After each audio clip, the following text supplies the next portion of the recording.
So yun po, nakausap sa inyo mga kapadyak. So ngayon, magbo-bike check tayo ng ating bagong bike. So, let's start.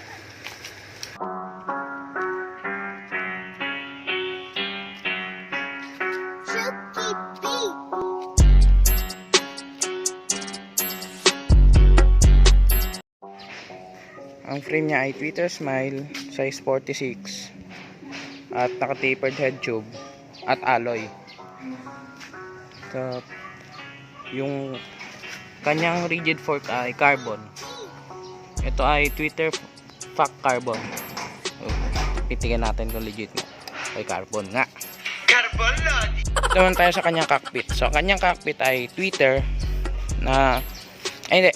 Ito ang kanyang stem, Twitter na I think 90mm or 80.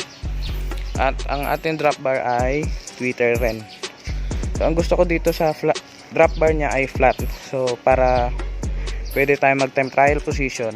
So, tapos, ito yung kanyang seat post na Twitter rin. I think this is 30.9 or 31.6. Comment nyo lang sa baba dyan kung ano yung tamang ano niya, diameter. So, kanyang saddle ay Twitter rin. Tapos, dito naman tayo sa kanyang wheelset. Ang wheelset niya ay retrospec 40mm na nakapresta. So, I think yung nabasa ko kasi yung specs niya ay 24 holes at sa harap ay 20 holes. Tapos, yung gulong niya ay Kenda na naka 700C by 25C. Tapos ang kanyang preno harap likod ay retrospec.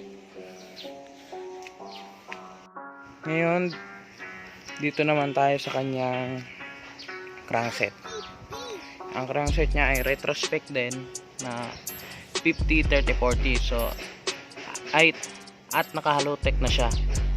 So, good job yun para sa Twitter. Tapos, dito man tayo sa kanyang rear derailleur. Kanyang rear derailleur ay Shimano Claris 8-speed. Tapos, ang kanyang chain ay YBN na 8-speed na may missing link. Tapos, ang kanyang cassette ay Sugek na 1120-80 na 8-speed din.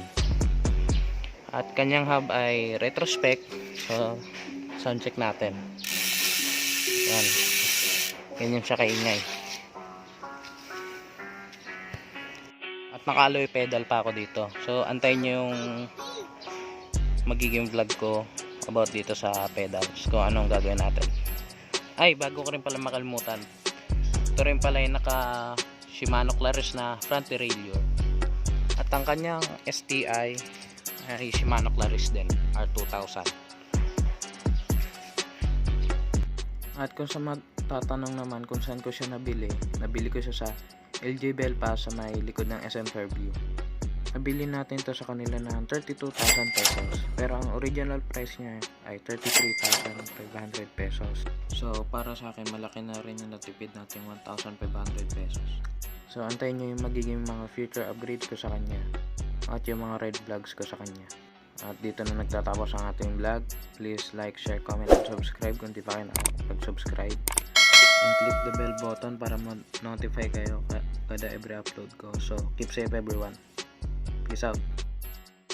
So, comment din pala kayo dyan kung anong pwede natin pangalan sa kanya. So, yun lang. At bago ko rin pala makalimutan, may freebies din pala siyang, meron siya freebies na speedometer, segment na tubigan, tapos helmet. So I think yung presyo niya na 32,000. So tingin ko yung binayaran mo dun is worth it na.